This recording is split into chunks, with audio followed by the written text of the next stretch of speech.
thank the folks here at the Folgers plant for inviting us to come say hello. The reason I've come with the mayor and with Admiral Allen is because I want the people to know that there's progress being made in this part of the world. Mrs. Bush told us when she was here, talking about her book, that you made her coffee that first morning and had a little trouble figuring out how to use the coffee maker. So I'm lying on the couch and she walks in. I said, "Free at last." And she says, "Yeah, you're free, all right. You're free to do the dishes." Thank you very much for inviting me in for a cup of coffee.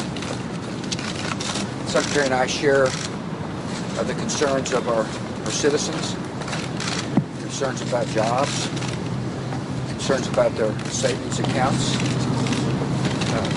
This is a tough situation for America, but we'll recover from it. And the first step to recovery is to safeguard our financial system.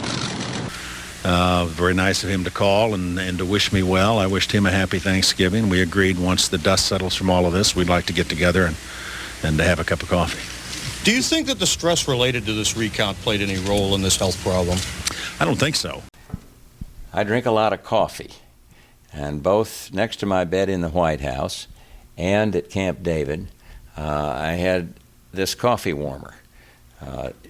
One of the problems with drinking coffee is that you drink about a half a cup, then you get on to doing other things, and the coffee gets cold. Thus, you waste coffee. Not when you use one of these marvelous devices, the Mug Warmer Electric 93.25-1, it says, and it is a very efficient way of getting your coffee, keeping your coffee warm to drink it whenever you want.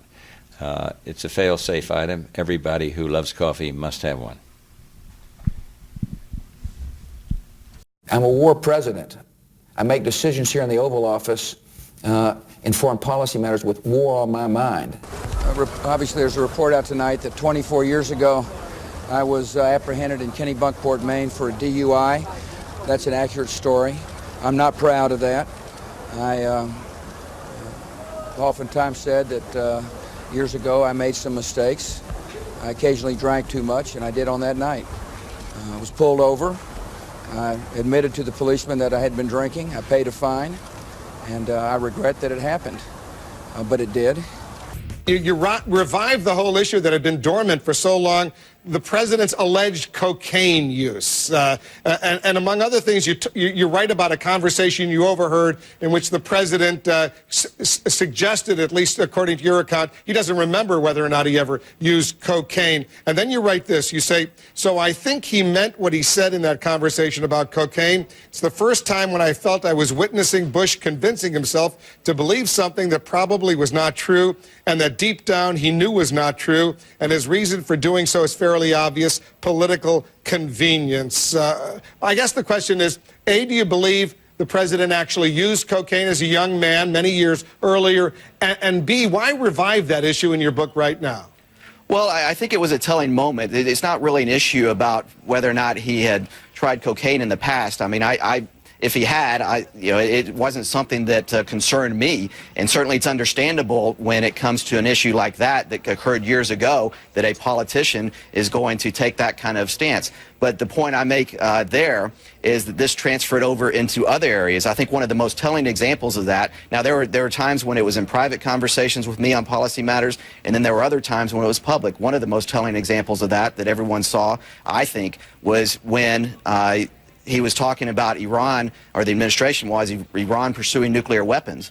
And it came out that there was a national intelligence estimate that said that they had suspended their pursuit of nuclear weapons even before where the president last spoke about that. And then the president was asked, "When did you learn about that?" And in a news conference, and he said he didn't remember. And I just think that that's the president convincing himself of something that suited his needs.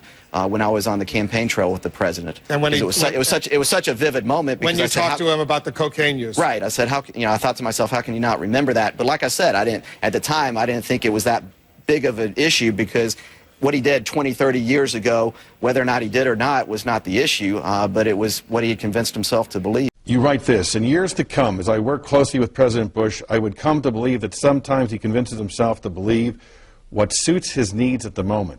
It is not unlike a witness in a court who does not want to implicate himself in wrongdoing, but is also concerned about perjuring himself. That's an extraordinary statement to make about the President of the United States. Well, I think it's a statement of a lot of politicians get into that mode.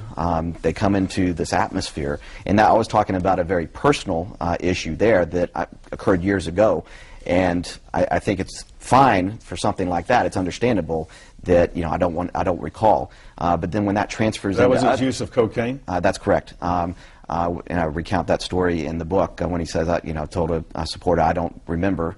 Now and at that point, that didn't bother me too much because it was understandable, given that it was such an issue of personal nature that occurred in his younger days, 20, 30 years ago. Was it believable? I don't know. I don't believe so. I say that in the book. That it struck me as, how could you not remember? I'm a war president.